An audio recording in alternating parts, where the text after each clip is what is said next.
सबसे बड़ा महत्व है। गाय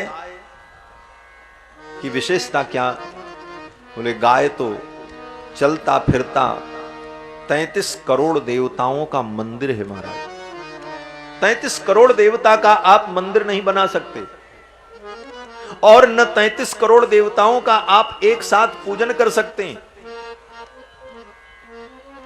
लेकिन भगवान ने चलता फिरता 33 कोटि देवताओं का मंदिर बना दिया, जिसे गौ माता कहते हैं। 33 कोटि देवता गाय के शरीर में निवास करते हैं।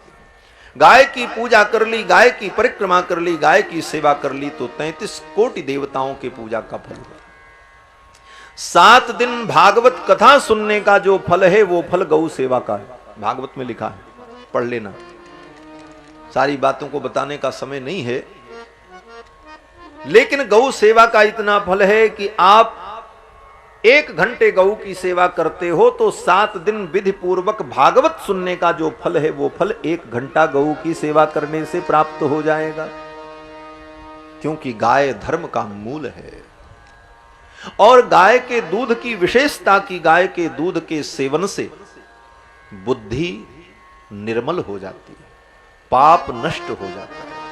गाय का दूध, गाय का घी, गाय का दही, गाय का मूत्र, गाय का गोबर, गाय के पिछले भाग से प्रकट होने वाले ये 5 पदार्थ परम पवित्र हैं, जो हमारे हड्डी के अंदर के पाप को भी नष्ट कर देते।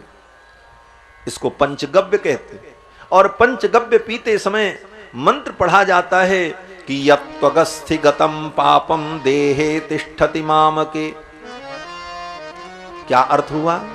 बोले यत्त्वगस्थिगतं पापम, ऊपर में तो चमड़ा है शरीर में और भीतर में बोले चमड़े के बाद मांस, मांस के बाद हड्डी, तो चमड़े से लेकर के हड्डी तक, यहां तक कि हड्डी के अंदर भी जो पाप है उस पाप को पंचगव्य नष्ट कर देता है।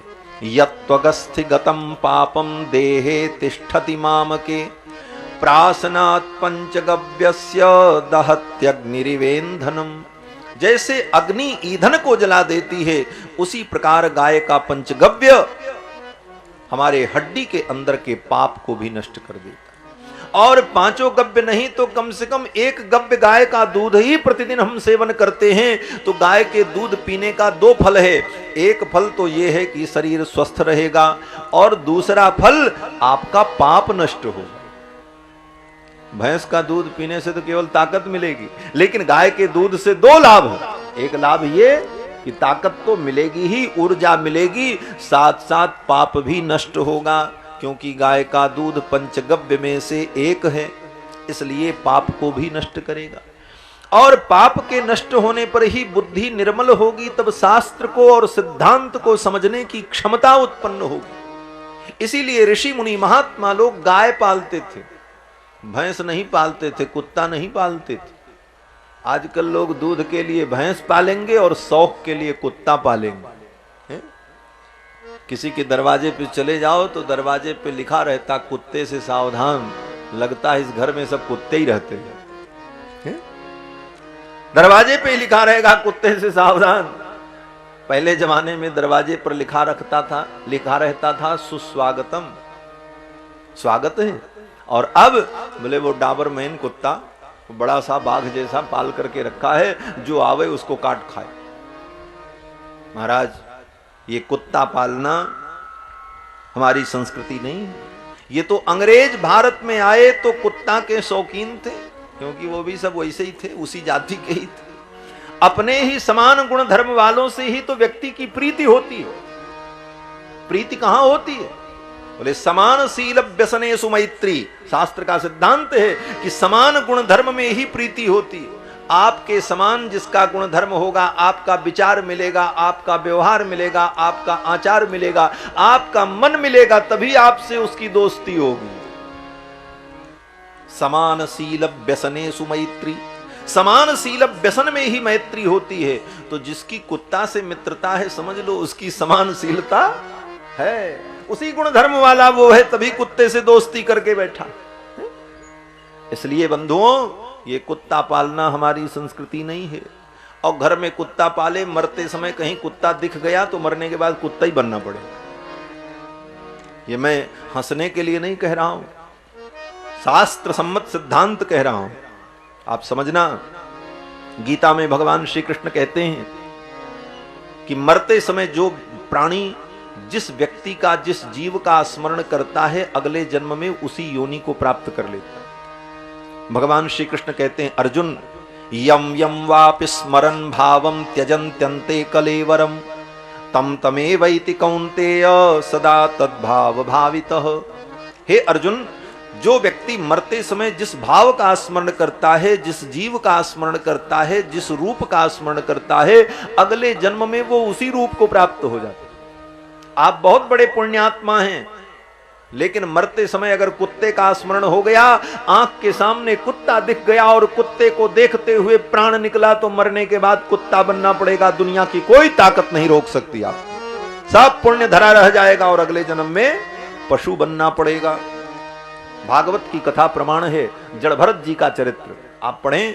भरत जी राजा थे इस भारतवर्ष के, ऋषभदेव के ज्येष्ठ पुत्र भरत, महात्मा भरत, लेकिन जंगल में तपस्या कर रहे थे। एक हिरन के बच्चे को लाकर के पाल लिया अपने आश्रम में, और उस हिरन के बच्चे से मोह हो गया। एक दिन वो हिरन का बच्चा कहीं चला गया और उस हिरन के बच्चे की याद आने लगी। वो कहां चला गया, मेरा हिरन कितना अच्छा था। बार बार उस हिरन की याद आई और उसी को याद करते करते प्राण निकल गया, मृत्यु आ गई। मृत्यु आई, मृत्यु तो बता के आती नहीं, मृत्यु कोई अलार्म तो देती नहीं, मृत्यु कोई पूर्व सूचना नहीं देती, मृत्यु तो अचानक आती है। और मृत्यु आ गई, हिरन का स्मरण कर रहे थे, इसलिए अगले जन्म में जड़ भरत जी महाराज हिरन बन गए। उसी प्रकार से अगर मरते समय सामने कुत्ता दिख गया और उसका स्मरण हो गया, तो मरने के बाद कुत्ता ही बनना पड़ेगा। इसलिए कुत्ता बिल्ली पालना ये हमारी संस्कृति नहीं है। गौ पालो, गाय की सेवा करो। गाय की सेवा से पुण्य, सुख, शांति, समृद्धि की प्राप्ति होती है। तो गाय के दूध से बुद्धि निर्मल होती है, और निर्मल बुद्धि होने पर ही शास्त्र को समझने की क्षमता होती है।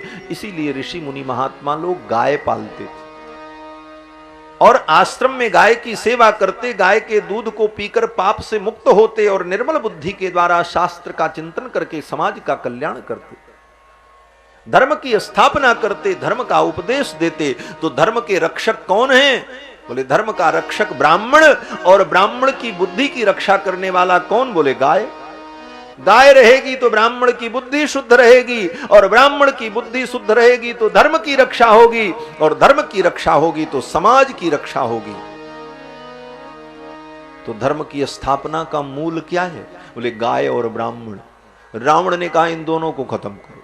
जो इन दोनों को खत्म कर देगा वो धर्म को समाप्त कर देगा। धर्म को समाप्त करने का यही सूत्र है, गाय और ब्राह्मण को खत्म करो। इसलिए आज भी जो रावण के अनुयायी हैं, जो रावण की संस्कृति को प्रोत्साहन देने वाले हैं, ऐसे लोग गाय और ब्राह्मण पर ही कुठाराघात करते हैं। कहते हैं ये ब्राह्मण, इनको भगाओ, इनको मारो, इन्होंने बहुत अन्याय किया। कितने आरोप, उन सारे आरोपों का उत्तर देने का समय नहीं है यहाँ।